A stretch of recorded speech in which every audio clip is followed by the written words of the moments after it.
Good day. So this is our repetitio on the topic Finite Freedom by Emmanuel Levinas. So I am Nestor Angelo V. Quinto. I am John Paul Pierre Gasal. So for the context of Emmanuel Levinas' claim about unlimited responsibility for others is that a person must know that God calls us in a way that we should be responsible for others. We are already masters of ourselves, and that is why we need to fulfill our responsibilities to others. We go out to ourselves not for our own sake, but for the fulfillment of our responsibility, which is to have a responsibility to others. Thus, denying the call of God is equivalent to destroying ourselves. The question of our philosophical thesis is, what is the relationship between our moral obligations to others and any potential divine calling or responsibility?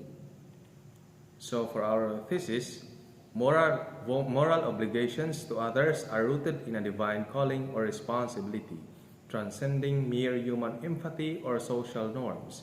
True fulfillment lies in recognizing and fulfilling these obligations as they are intrinsic to our existence and purpose.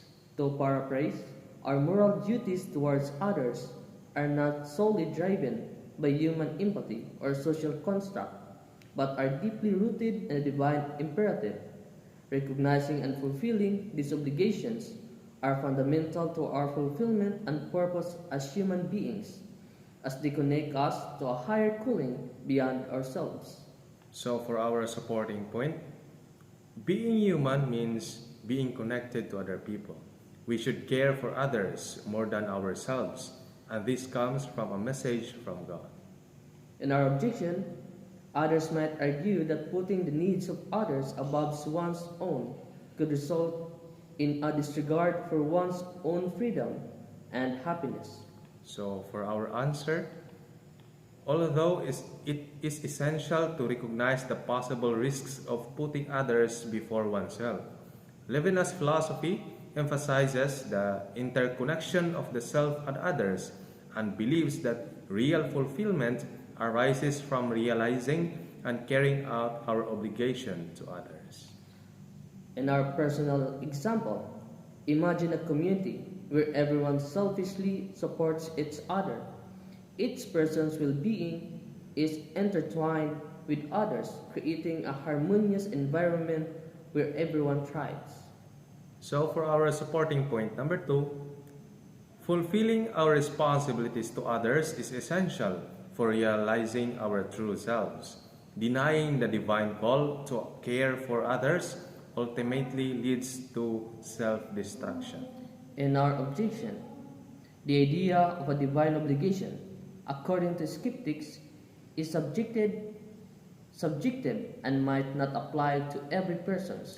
So for our answer, although there are differences in how divine instruction is interpreted, Levinas' focus on the moral need of helping others transcends beyond theological points and speaks to a larger sense of moral obligation established in human nature.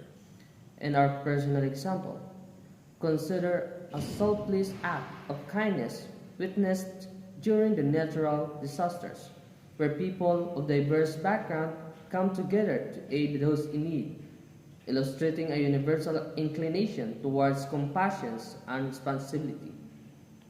So for our supporting point number 3, denying the call of God equates to destroying ourselves, highlighting the existential consequences of neglecting our ethical responsibilities.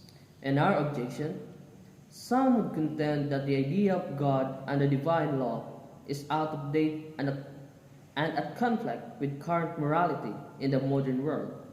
So for our own answer, although the foundation of Levinas' philosophy is firmly grounded in theological arguments, his arguments transcends traditional Christianity by emphasizing the need of acknowledging and carrying out our obligations to others, regardless of one's own religious views. In our personal example, Consider the tireless efforts of healthcare workers during the COVID-19 pandemic, driven by a sense of duty to care for others despite the absence of explicit divine mandates, illustrating the universality of ethical responsibility. To conclude, the philosophy of Emmanuel Levinas emphasizes the great importance of realizing and carrying out our obligations to others, which are based on a call from God that surpasses the ego. Although some may question Levinas' accuracy and consistency, his message is universal and speaks in a variety cultural and theological contexts, calling for an important change towards a more compassionate and connected society. So that would be all. Thank you.